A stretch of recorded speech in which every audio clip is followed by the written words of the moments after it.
कोपरगाव शहर आणि तालुक्यात लाचलुचपत प्रकरणी व भ्रष्टाचाराची प्रकरणे उघडकीस आल्यानंतर कोपरगावचे आमदार आशुतोष काळे यांनी 6 जानेवारी रोजी दुपारी 2 वाजता तहसील कार्यालयातील सभागृहात जनता दरबार आयोजित केला होता। त्यावेळी पुन्हा एकदा आमदार आशुतोष काळे यांच्या समोर श्रीकांत मोहनलाल राठी यांनी त्याच्या फ्लॅटची नोंद गेल्या 3 वर्षापासून रखडली असल्याचे उघड झाले आहे। आपल्याकडे तलाठ्याने एका दलालामार्फत चक्क 15,000 रुपये मागितले असल्याचा आरोप प्रसिद्धी माध्यमांसमोर त्यांनी केला। त्यामुळे कोपरगाव महसूलचा कारभार अद्याप सुधारण्याचे नाव घेत नसल्याचे स्पष्ट होत आहे। कोपरगाव मतदारसंघातील नागरिकांची कामे जलद गतीने व्हावी तसेच नागरिकांच्या अडचणी जलद गतीने सोडवण्यासाठी आमदार आशुतोष काळे यांनी जनता दरबार आयोजित केला होता। मात्र तहसील कार्यालय, कोपरगाव नगरपालिका, सार्वजनिक बांधकाम विभाग आदींशी निगडीत अडचणींचा नागरिकांनी पाढाच वाचला। तहसीलदार सावंत यांनी पुरवठा विभागात येत असलेल्या अडचणी वाचण्यास सुरुवात केली व सर्व्हर 3 महिन्यांपासून काम करत नसल्याने अडचणी वाढल्या असल्याचा दावा केला असताना नागरिकांनी पैसे दिल्यावर सर्व्हर सुरू कसे होते असा कडवा सवाल केला आहे। शिवाय संजय गांधी निराधार योजनेबाबत होत असलेल्या सावळ्या गोंधळावर प्रकाश टाकला असून मागील जनता दरबारात जवळके आणि धोंडेवाडी येथील केलेल्या तक्रारींचे निवारण अद्याप 8 महिन्यांनी केले नाही असा आरोप सामाजिक कार्यकर्ते पत्रकार नानासाहेब जवरे यांनी केला आहे।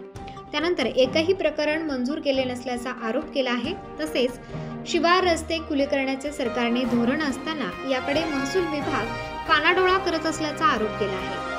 तुम्ही जागेवर जाऊन सदर प्रकरणे निकाली का काढत नाही असा सवाल केला आहे। महसूल अधिनियम 1966 कलम 5 च्या पोट कलम 2 अन्वये जुन्या वहिवाटीच्या रस्त्यावर झालेले अतिक्रमण किंवा कायद्याने जाणीवपूर्वक अडवलेला रस्ता पूर्ववत करून देण्याची तहसीलदार यांना अधिकार असताना त्याकडे कानाडोळा करून कागदपत्रीय अडचणीत आणून जाणीवपूर्वक वेळ काढूपणा करण्याचे काम केले जात असल्याचा आरोप उपस्थित शेतकऱ्यांनी केला आहे। त्यामुळे शेतकऱ्यांत आपापसात वाद हाणामाऱ्या होत असून दिवाणी दावे न्यायालयात वर्षानुवर्षे पडून राहत आहे। त्यामुळे शेतकऱ्यांना गंभीर समस्यांचा सामना करावा लागत आहे। अनेक ग्रामस्थांना भूसंपादनाचा मोबदला 24-25 वर्षांनी मिळत नाही, याकडे लक्ष वेधले आहे। या गोंधळात सदर जनता दरबार आवरता घ्यावा लागला असून आमदार काळे यांना उपस्थितांना आपले अर्ज आपल्याकडे द्यावे असे आवाहन करावे लागले। शेवटी आमदार काळे यांनी अधिकाऱ्यांना जनतेची कामे वेळेत करण्याच्या सूचना केल्या आहेत। सदर प्रसंगी कर्मवीर काळे, सहकारी साखर कारखान्याचे माजी संचालक कारभारी आगवण, कोपरगावचे तहसीलदार महेश सावंत, गटविकास अधिकारी संदीप दळवी, नगर परिषदेचे मुख्याधिकारी सुहास जगताप, शहर पोलीस ठाण्याचे पोलीस निरीक्षक भगवान मथुरे, तालुका पोलीस ठाण्याचे पोलीस निरीक्षक संदीप गवळी, तालुका कृषी अधिकारी मनोज सोनवणे, प्रभारी शिक्षण अधिकारी शबाना शेख, जलसंधारण अधिकारी PS खेमनर, सामाजिक वनीकरण अधिकारी निलेश रोडे, एकात्मिक बाल विकास प्रकल्प अधिकारी रुपाली धुमाळ, वीज वितरण कंपनीचे अतिरिक्त कार्यकारी अभियंता अजय धांडे, उपकार्यकारी अभियंता DD पाटील, राष्ट्रीय महामार्ग प्राधिकरणाचे विनोद मेने, गोदावरी डावा तट कालव्याचे उपविभागीय अभियंता पाटील, गोदावरी कालवे जलनिस्सारण विभागाचे किरण तुपे, अशोक लोहरे, पंचायत समितीचे उपअभियंता SR दळवी, कृषी अधिकारी सचिन कोष्टी, पशुसंवर्धन अधिकारी डॉक्टर AS तांबे, पशुधन विकास अधिकारी डॉक्टर श्रद्धा काटे, सहाय्यक गटविकास अधिकारी बाळासाहेब साबळे, बांधकाम विभाग उपअभियंता CD latte, AV लहारे, KB Tupe, कनिष्ठ अभियंता अंजली वाघ, मंडळ कृषी अधिकारी SK मलिक, मंडळ अधिकारी भाऊसाहेब कोळगे, वनविभाग वनपरिक्षेत्र अधिकारी YJ पाचरणे, पशुधन पर्यवेक्षक अंजली येळवंडे आदींसह मोठ्या संख्येने तालुक्यातील नागरिक आपल्या समस्या घेऊन उपस्थित होते।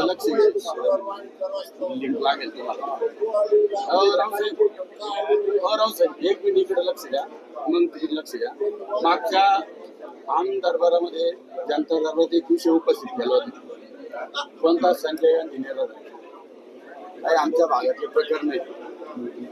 तिथं उपस्थित केल्यावर तुमच्याकडून उत्तर असं मिळालं होतं ते लगेच मीटिंग संपल्या मंजूर करतो। आता हा जनता दरबार दुसरा आलं, 7-8 महिने झाले असतील त्या जनता दरबार। तहसीलदारांची सही झाली, मी सकाळी जाऊन आलो की आपण काय नाव त्यांचं, काय नाव त्यांचं चौरेनं भेटलं होतं। अजून तहसीलदारांची सही नाही झालेली, म्हणजे 8 महिने लागतात का तहसीलदारांची सही व्हायला. कुठल्या प्रकरणाचा विषय? जवळकीचे प्रकरण आहे, धोंडेवाडीचे प्रकरण. काही नाव सांगितलं तर? हा नाव आहे सांगतो. यांची जवळक्याची 4 प्रकरण होती, हो. थोरातची 3 प्रकरण होती आणि आणखी एक काही प्रकरण जे प्रकरण काही जवळ आमचा भाऊ अपंग आहे. समीर 4 प्रकरण होतं. समीर विठ्ठल थोरात नावाचं एक प्रकरण होतं, ते आपण मंजूर केलं. कधी केलं ते? कधी केलं? मंजूर केलेलं आहे. कधी पण मागच्या मीटिंग मध्ये काही झालेलं नाही. ते म्हणजे तहसीलदारांच्या सह्या मी चौघींना सकाळी भेटलो. नंतर त्यात पियुष आणि आणखी एक अक्षय का काहीतरी दुसऱ्या नावाचे 2 अपंगाचे प्रकरण होते, दिव्यांगाचे. तर ते मायनर आहेत, त्यांचे 18 वर्ष पूर्ण नसल्यामुळे त्यांचे प्रकरण मंजूर झालेले आहेत. आणखी एक प्रकरण यांनी नाव सांगितलेलं थोडं, ते प्रकरणच आमच्याकडे दाखल नाही. यादी दाखवतो मी तुम्हाला. तुमचे काय आहे मी स्वतः आणून दिलेले, ते कोणी दुसरे नाही दिलेले, मी स्वतः दिलेले. ते 4 प्रकरणाची मी माहिती घेतली होती.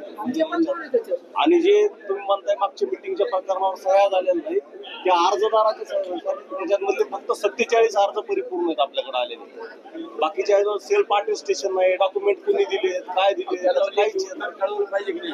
दिलं ना आम्ही साहेब लेखी. नाही मिळालेलं अर्जदाराला नाही दिलं लेखी साहेब. अर्जदाराला कळलं पाहिजे ना ते. तलाट्याकडे बंच दिले ते, आणि एका अर्जदार एक अर्जदार आपल्याकडे फॉलो नाही करू शकत आम्ही. त्याला तलाट्याकडे येऊन त्याच्या पूर्ण अर्जाची परिपूर्णता करून आमच्याकडे दाखल करा म्हणलेलं आहे. तलाट्याने काय दिलं नाही कळवलं. आपल्या यंत्रणेचा भाग आहे ना तो. आहे ना. मग काय केलं नाही त्यांनी? गेले त्याच्यावर कारवाई काय करणार आपण? 47 प्रकरण आमच्याकडे आले, बाकीचे प्रकरण येत आहेत. आता 2 महिने आमच्याकडे इलेक्शनच्या आम्ही त्या कामातच नव्हतो. तालुका नीट समजून घ्या, काय गडबड होईल. त्याच्यामुळे तुम्ही नवीन आहात, पण खालचं प्रशासन अजिबात हालचाल करत नाही, पैशाशिवाय हलत नाही. हे जबाबदारीने आरोप करतो मी आणि तुम्हाला वेळोवेळी सिद्ध करून देईल. याच्यात हे लोकप्रतिनिधी विनाकारण तुमच्यामुळे त्यांची बदनामी होते आणि धोका पडतो कारण नसताना. तुम्ही काळजीपूर्वक लक्ष द्या. आणि याच्यावर आता अँटी करप्शनवर बोलायचं राहिलं, तुम्ही आधी बोलले. अँटी करप्शनची 4 महिन्यात रेट पडते. तहसीलदार जातो, सहाय्यक कारकून जात्या, तलाठी जात्या, लेडीज तर तलाठी जातात. ही कशाची लक्ष नाही मला सांगा. तुम्ही नवीन आले होते त्यावेळेस आपण याच संजय गांधी निराधार मीटिंग मध्ये हा विषय उपस्थित आला. तुम्ही मी नवीन आलेलो आहे, मी समुपदेशन करा म्हणजे समुपदेशन केलं तर तुम्ही जर केलं असेल तर या प्रकारात होतात तेच काय त्या उत्तर मानलं. गंभीर बाब आहे का नाही? हो, तुला सांगितलं उत्तर पण नाही, पण आता ते मीडियात आता विषय आता बोलायचे होते. गांभीर्याने लक्ष द्यायचं आणि रस्ते वाटपाचे प्रश्न की जागेवर तहसीलदार जाऊन मिटवू शकतो. आठवड्यातून 1 दिवस ठरवून तुम्ही प्रत्येक गावाला द्या ना, ते प्रश्न जागेवर मिटवू शकतो. कशाला 143 प्रकरण करायला लावता तुम्ही? 143 प्रकरण केले का? येऊ द्या त्यांचा जबाब, वकील येऊ द्या. किंवा हजर नाहीये बर, कोणी निकाल विरोधात जा, प्रांताचा विरोध आहे, जा कलेक्टर गेलं, जा आयुक्ताकडे, आयुक्त जा म्हणतात कोर्टात. म्हणजे त्या माणसाचं आयुष्य संपून जातं साहेब. याच्यात यांना एवढे अधिकार आहे, जागेवर घटनास्थळी जाऊन निकाली काढू शकतात. 4 ते कोराडे साहेब काम करतात, उत्तमराव माझी झेडपी सदस्य, हे जागेवर निकाल देऊ शकतात. किती वेळा फोन केला तुम्हाला? का प्रकरण मार्गी लागत नाही? जागेवर मिटू शकतात. तरी खडी कारणात आम्ही जाऊन स्वतः समक्ष मार्गी लावला. तुम्ही हे प्रकरण जागेवर जाऊन मिटवायला पाहिजे. तुम्ही सवडी काढता, लोकांचे बळी देता कारण नसताना साहेब. असं करू नका गांभीर्याने. 6 आकडी पगार घेऊन जर आपण काम करत असेल, आपल्याला शांत झोप लागली पाहिजे. प्रामाणिकपणे काम केल्याचं रात्री आम्ही कामं करतो, तुम्ही कामं करता, आम्ही बिनपगारी करतो. मग तुम्ही पगार घेऊन का प्रामाणिकपणे काम करू शकत नाही? किती तक्रारींचा पाऊस पाडला इथं. रस्ते त्याच्यामध्ये साहेब मी आता रस्ते जे आता तुम्ही 50% रस्ते मी जाऊन जागेवर मिटवले. मला यादी द्या. 50% 2 बातम्या दिल्या वाचल्या. तुमची पहिली बातमी मीच दिलेली. त्याच्यानंतर तुम्ही सर्व बातम्या लावतो आम्ही. हे बघा ना, आम्ही तुमचं काम दाखवा, आम्ही प्रत्येक बातमी लावतो, तुम्हाला न्याय देतो, तुमचं जनतेपर्यंत काम पोहोचवतो. पण निगेटिव्हिटीची बातम्या अशा जर पसरत असतील तर प्रशासन बदनाम होतं, संबंधित लोकप्रतिनिधी बदनाम होतं. असं करू नका तुम्ही कृपा करून. हे बघा, आजच्याच पेपरला बातमी आहे ना, वाचले ना आम्ही. गौर कुमारीची बातमी ती. असे 5 रस्ते काढले आपण आता. काढा ना तुम्ही. तुमचा पुस्तक याचा उल्लेख केला तुम्ही. त्याच्यात मला छापून यायची बी अपेक्षा नाही साहेब. काही पण निकाल दिसला पाहिजे साहेब. असू द्या ना, मी लोकांना दिसले पाहिजे. कसं आहे माहितीये का, प्रत्येक गोष्टीला 2 कांगोरे असतात, ते पण समजून घेतलं पाहिजे. आता आम्ही जेव्हा मिटवायला जातो रस्त्याला, 2 रस्त्याचा कोणाचाही प्रश्न असतो, 2 भाऊ असतील किंवा चुलते असतील किंवा भावकी असतील, दोघांच्या 2 असतात. प्रत्येकाला वाटतं माझी बाजू खरी. एकाला जवरे साहेब म्हणते त्याला रस्ता मिळायला पाहिजे, जगताप साहेब म्हणते त्याला रस्ता देऊ नका. यांना ओळखत नसेल तुम्ही. लागतं नाही. गणपतराव शिंदे, शिंदे. आमदार साहेब गणपतराव पाचोरे सरपंच 20 वर्षापूर्वी 24 वर्ष झालं भूसंपादन. याला पैसे मिळाले की विचारा. एक सांगतो की गाव काढण्यासाठी जीवन आडण्यासाठी आपण रावसाहेब समोर उदाहरण देतो. तुम्हाला हे गणपतराव पाचोरे शहापूरचे सरपंच आपलेच मतदारसंघातले 24 वर्षापूर्वी भूसंपादन झाले. तुम्हाला पैसे मिळाले का? नाही विचारा. किती म्हणजे त्या माणसाची पिढी गेली ना, म्हातारा झाला तो माणूस. कशामुळे नाही मिळाले? कारवाई गोंधळामुळे कारवाईच नाही. सांगा काय कशाला उत्तर द्या संपादन तुम्ही असं? झालं? पाणी पुरवठ्याला जेवण पाणी पाणी पुरवठा 3 गावचे जवळचे प्रादेशिकला दिलेली ते पण संपादन करत असताना यांना काही दिलं असतील ना, ऑर्डर काही दिली असेल ना, लक्ष देत नाही. डायरेक्ट संपादन करून घेतलं. अजिबात लक्ष देत नाही याबद्दल. समोर उदाहरण आहे. नागपूरचं नाही, समोर उदाहरण आहे. असं आहे. माझं ऍक्विजिशन झालं गावठाणचं ऍक्विजिशन झालं नाही. ग्रामपंचायती गट नंबर 1 आपण त्यांचा वाद आहे. यांनी जाऊन उठवायला नको तो. ऍक्वायरच कोणी केलेली आम्ही नाही. बरोबर नका. अक्वायर केली गेली का नाही? गावठाणची जमीन ऍक्वायरच केलेली नाही. उत्तर महाराष्ट्र न्यूज नेटवर्कसाठी किसन पवार, कोपरगाव.